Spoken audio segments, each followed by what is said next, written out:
Slowing down the arms race, fact or fiction. Hello everyone, bonjour. Welcome to Q&A session. I am Anurag, founder of News-Genix. Today's conversation is about disarmament and arms control with Mr. Marc Finaud, former French diplomat and head of arms proliferation at Geneva Center for Security Policy. Welcome you, sir. It's a great honor to have you on the dais. Thank you very much for the invitation. So, sir, we will get into the Q&A session. So here comes the first question. What are the top challenges to successful global disarmament in today's world? And when we talk of disarmament, does it include biological, chemical, and nuclear weapons in addition to conventional weapons? Yes, it's a very good question. Obviously, we traditionally make this distinction between, on the one hand, weapons of mass destruction, which are nuclear, biological, and chemical, and conventional weapons, which are all the rest. And during the Cold War, the main focus was on the disarmament of weapons of mass destruction. And when we say disarmament, this includes also arms control, which doesn't include prohibition or elimination of weapons, and non-proliferation, which also doesn't necessarily imply prohibition, but just prevention of spread of these weapons. At that time, it was considered that conventional weapons were necessary for ensuring national security, while weapons of mass destruction could have devastating consequences on all countries and people. But gradually, conventional disarmament and arms control also became more widely accepted because the main victims of conflict, especially internal conflicts, which are now the majority of conflicts, were civilians. And therefore, the dominating paradigm became human security or humanitarian disarmament, which implied reducing or eliminating some conventional weapons.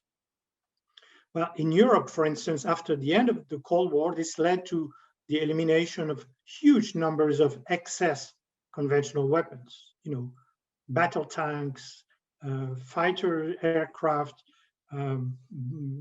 large guns, large artillery guns, etc. Huge quantities. And then came the prohibition of anti-personnel landmines and cluster munitions, big bombs with small bomblets. And then the Arms Trade Treaty to regulate arms transfers.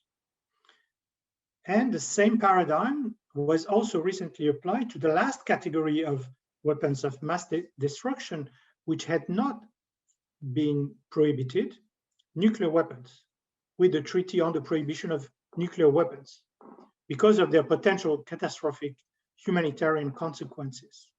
And all these major treaties, agreements, actually have been initiated by civil society that finally found some champion states to negotiate and adopt these treaties. The main challenge today, the main challenges are that, of course, none of these treaties are universal. And some of the state parties sometimes don't even comply with those treaties because some of these treaties lack verification mechanisms or enforcement mechanisms. And another challenge is emerging technologies that may render existing norms inapplicable or require new norms, for instance, in the cyber domain or artificial intelligence. I think we'll have a chance to come back to this.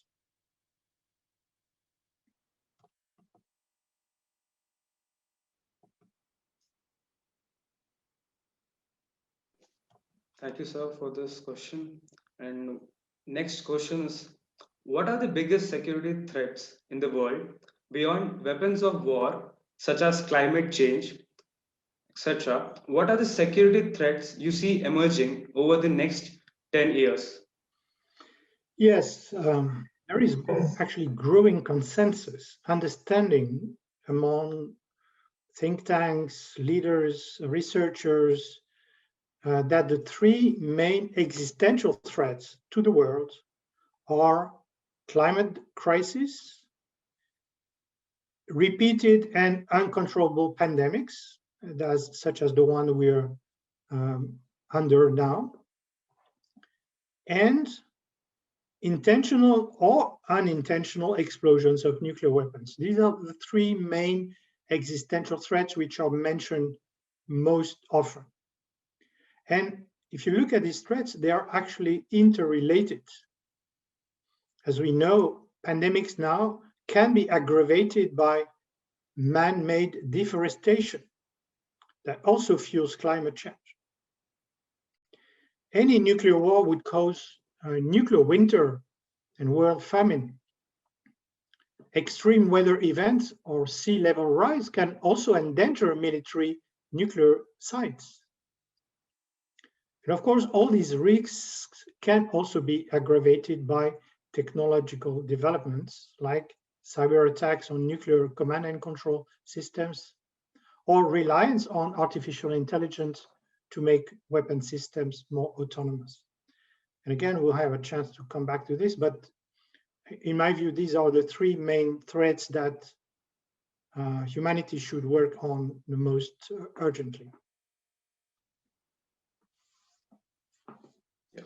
So the next question will be, what is international disarmament law? And can you explain it, sir, in simple terms for those who don't know about it?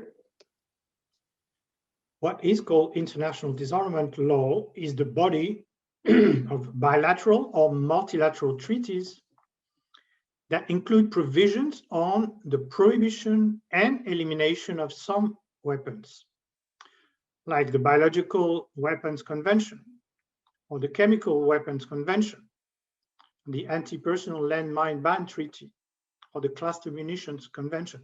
All these treaties have in common provisions to make these weapons illegal in all their aspects: development, possession, threat of use, and provisions to make their elimination compulsory. So this is different from the rules of international humanitarian law, the laws of warfare that regulate the use of weapons in armed conflict, or can prohibit the development of future weapons, specific weapons like laser blinding weapons.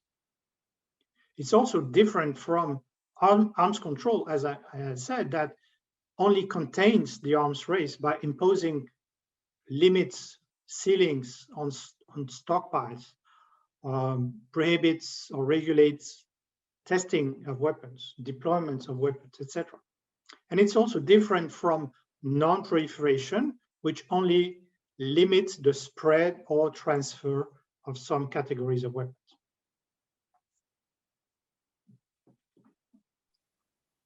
So, do you believe the arms race is still a reality today? Has it accelerated or slowed down? Well, actually, it's never stopped.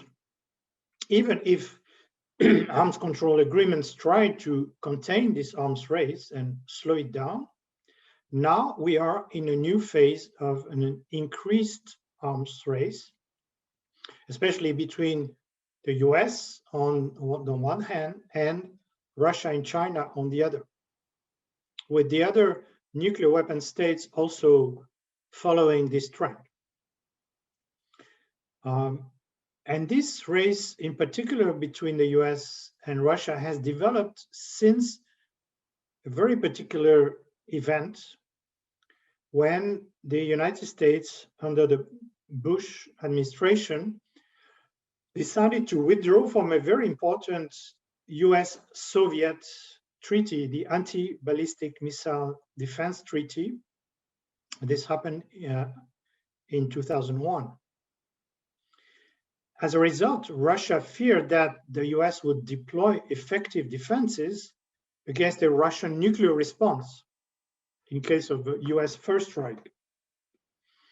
And Russia considered that this development actually could encourage the US to perpetrate the first strike and decapitate or weaken Russia's response capability. So as a result, Russia and then later China, which shared the same fear, multiplied the number of warheads on missiles to make sure that even in spite of defenses, those warheads would reach their targets. And they also invested in hypersonic missiles capable of evading these defenses and being impossible to intercept. So most nuclear powers, including India, by the way, also invested in these technologies, but also in the so-called triad of nuclear systems: land-based, airborne, and submarine-based. The idea is to make sure that even if one leg is damaged or decapitated, the rest would ensure survivability of the nuclear forces and the response capability. The problem, the main risk in this evolution, is that it also includes reliance on so-called non-strategic weapons, short-range or medium-range missiles, and low-yield weapons, which are more likely to be used in conflict and escalate into global nuclear war.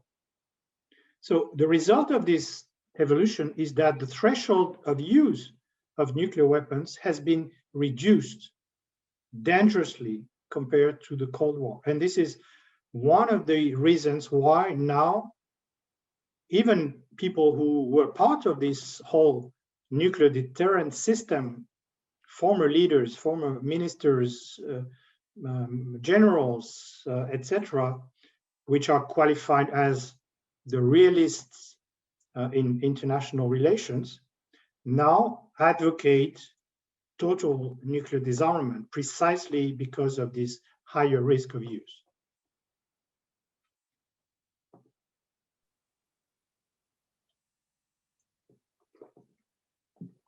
So, what geopolitical conditions today are the most responsible for promoting arms procurement by countries?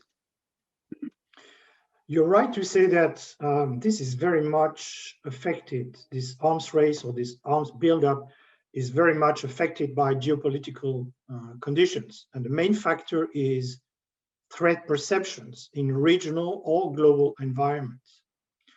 And this is, in a sense, related, but it can be mutually reinforcing or fueled by security doctrines, posturing, weapons buildup, force structures. This is carried out as a result of threat perceptions, but it has an impact on the threat perception of other states. In the Cold War environment in Europe, because of this high risk of confrontation and escalation, it was felt necessary to develop incremental confidence-building measures to reassure countries from both sides that force structures or movements were not offensive and thus make large-scale or surprise attacks more difficult. So there is a growing interest and growing understanding that this experience in Europe should now be applied to other regions, especially where there are very old disputes and conflicts which still persist today. Of course, the other factor that is also an encouragement to arms procurement or the arms race is the competition between arms suppliers, whether they are state-owned companies or private contractors supported by their governments. This is a very powerful lobby with huge economic interests. As you know, global military spending reached last year almost $2 trillion, $2,000 billion. And this is the equivalent of 130 times the whole budget of the UN system. And almost half, 40% of this is spent by one country, the United States, which spends the equivalent of the next 15 countries. And that equals $2 billion per day. So these are huge sums, huge resources. And arms exporting states, which happen to be the 5 permanent members of the Security Council and Germany, are seeking long-term clientele arrangements to remain on the market and continue their influence and of course, eliminate competitors. So their interest is more to perpetuate conflict, to fuel conflict, than to promote peace agreements. So that's it's a powerful driver. So how effective are the regulations governing arms control by the United Nations, European Union, and the Geneva Convention? Well, many important multilateral agreements have been effective because they have attracted a large number of states parties, even if none is universal, apart from the Geneva Conventions. But as we know, Geneva Conventions, international humanitarian law, only applies within armed conflict, whether international armed conflict or internal armed conflict. Now, if you take, for instance, the Non-Proliferation Treaty on the non-proliferation of nuclear weapons, only 4 countries are not members, are not parties, and of course, 3 are weapon states, India, Pakistan, and Israel. Of course, North Korea has withdrawn from the treaty, although this is disputed because it hasn't legally followed the procedure to withdraw. Only 4 countries also are absent from the Chemical Weapons Convention, which is a very, very encouraging sign. That means that the treaty is almost universal. And then if you take a treaty like the Anti-Personnel Landmine Ban Treaty, again, it's not universal. There are still major countries absent from the treaty, like Russia and the United States or China. But if you look at the impact of this treaty, the number of mine victims was drastically reduced in the 20 years of its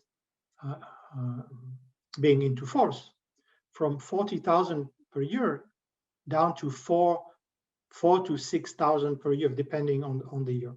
So it's a major achievement. So you could say that this type of regulation has been effective.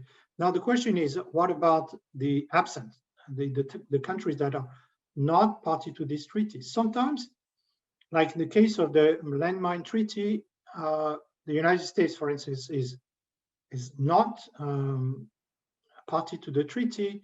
It has explained that this is only due to one reason, the support to South Korea against North Korea. But at the same time, the United States has stopped producing or transferring landmines and is a major contributor to the worldwide effort in mine clearance, which costs, of course, a lot of money. And the question is also raised about the Treaty on the Prohibition of Nuclear Weapons.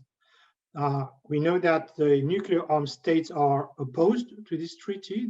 They say they will not accede to it, but we know that even if some states parties implement their obligations, for instance, of non-assistance, non-cooperation with the production of nuclear weapons, this can have an indirect impact, indirect effect on nuclear possessing states, because this will make their development or deployment of nuclear weapons more difficult.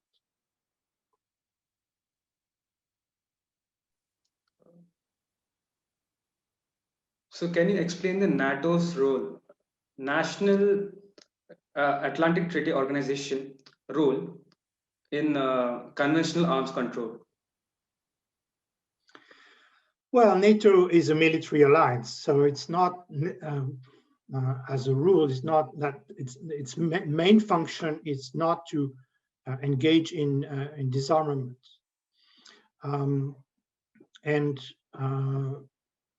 so when you read NATO's documents, NATO's communiques, the main strategic concept, you will realize that arms control and disarmament is not completely absent, but it has a very minimal place in NATO's policy. However, NATO is made of nations, members, which are also party to a number of treaties. So you could say that collectively they play also a role.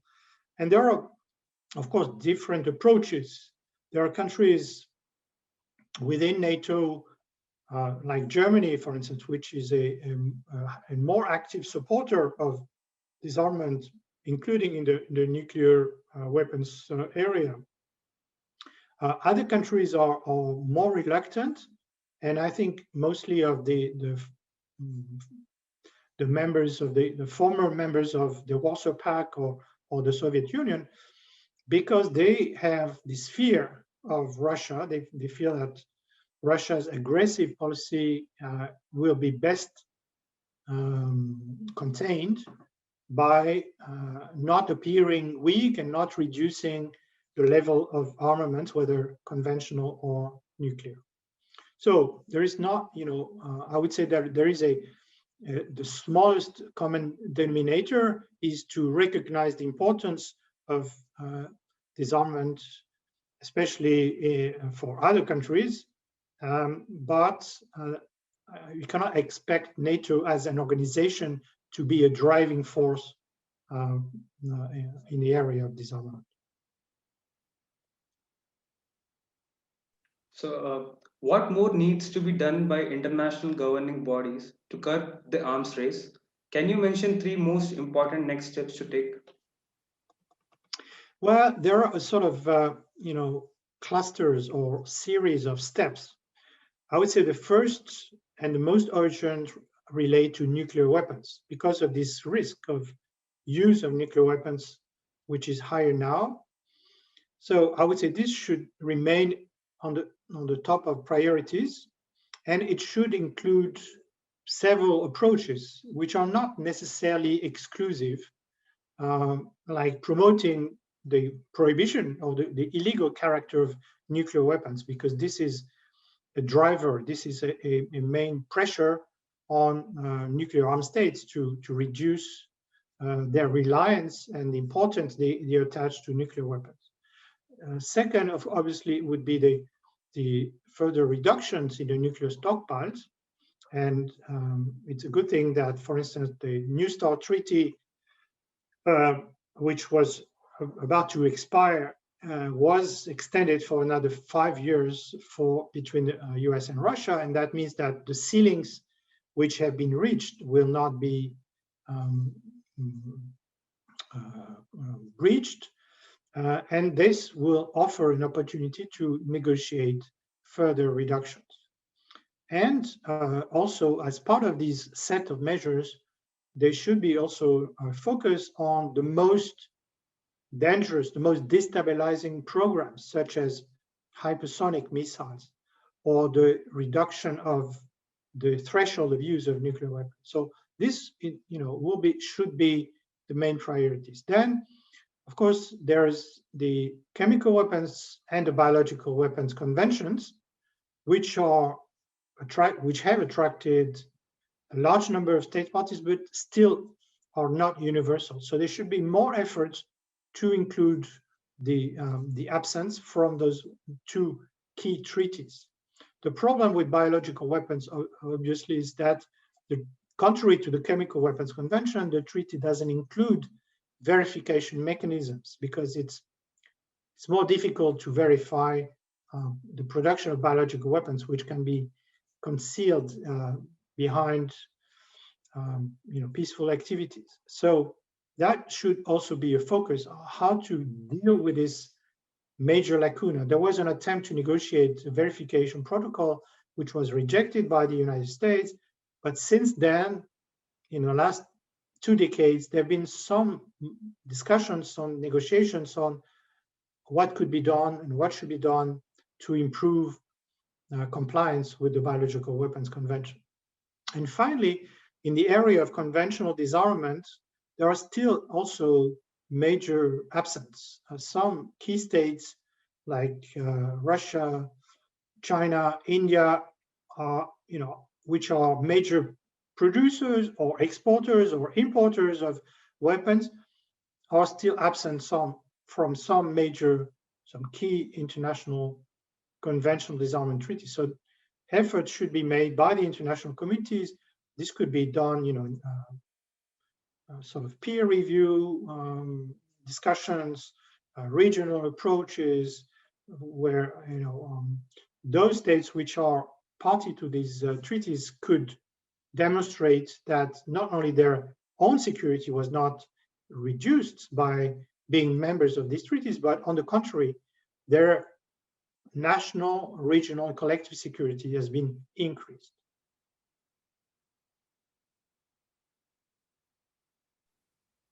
So, according to you, have sanctions been an effective strategy to promote disarmament? Well, my answer will be very clear, not at all. Now, you could say, you could take some examples. I mean, look at South Africa and North Korea. They both developed nuclear weapons while they were under sanctions. On the contrary, Iran accepted to curtail its nuclear peaceful program in exchange of the lifting of sanctions. And it has stopped implementing these restrictions after the US pulled out of the Iran nuclear deal and reimposed sanctions. So exactly the opposite, totally counterproductive. And sanctions, as we know, hurt the population more than the leaders who know how to evade them. So they rarely reach their objective, which is to force a government to change its policy. More effective are negotiations, sometimes in parallel with potential, with sanctions, as it was the case with Iran, but sanctions alone can only fail. And negotiations mean mutual gains, mutual concessions. And the case in point is the Iran nuclear deal.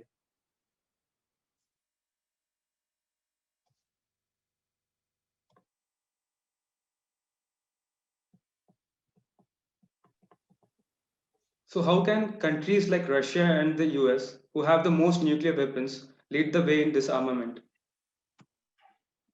Yes, you are right. Both countries own 90% of the world's nuclear arsenal. So they have a very special responsibility to lead the way and show the example to other nuclear armed states. Now, of course, if you look at history, since the peak of the Cold War, when they had up to 70,000 nuclear weapons, their current stockpile of some 12,000 is much reduced. However, they are still engaged in an arms race which is now more qualitative than quantitative. They realize that this huge redundancy is useless and of course very dangerous. But they focus now on the categories of weapons that would give them a strategic advantage, such as bypassing the enemy's defenses or decapitating its retaliation capability. So what is needed now is not only further drastic reductions in numbers, but a mutual freeze on those most destabilizing programs, such as hypersonic missiles or even conventional long-range precision-guided missiles. And finally, they should recognize that the vast majority of countries and people in the world want nuclear weapons considered as illegal and eliminated. So they should accept this goal and share it. And this would obviously encourage other nuclear armed states to follow suit.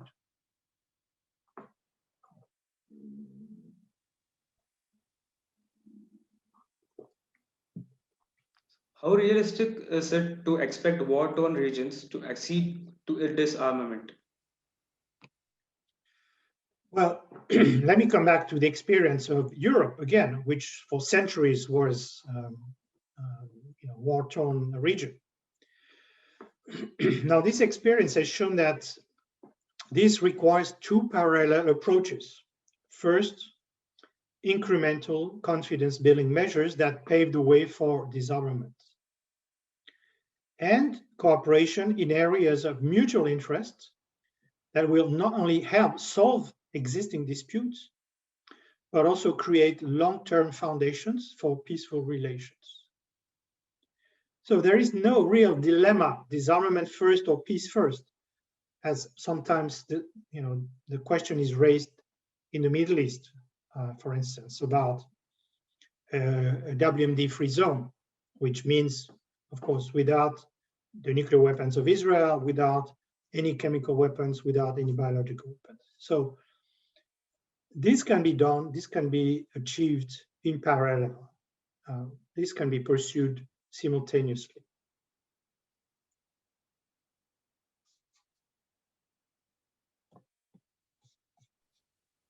How can we guarantee security and balance of power to a nation committed to disarmament? Yes, you could argue that one option is unilateral disarmament. And this has been a reality. This has been possible when states have actually realized that their threat perceptions have changed. They've been reduced and they feel more secure and confident. This can go up to eliminating armed forces altogether, as Costa Rica did, for instance. Even nuclear armed states have adjusted their postures, their doctrines, their arsenals to a changing security environment. But experience shows, again, that the most effective system is multilateralism, because it favors mutual compromise, gains and concessions, again, and takes into account the security concerns of all states.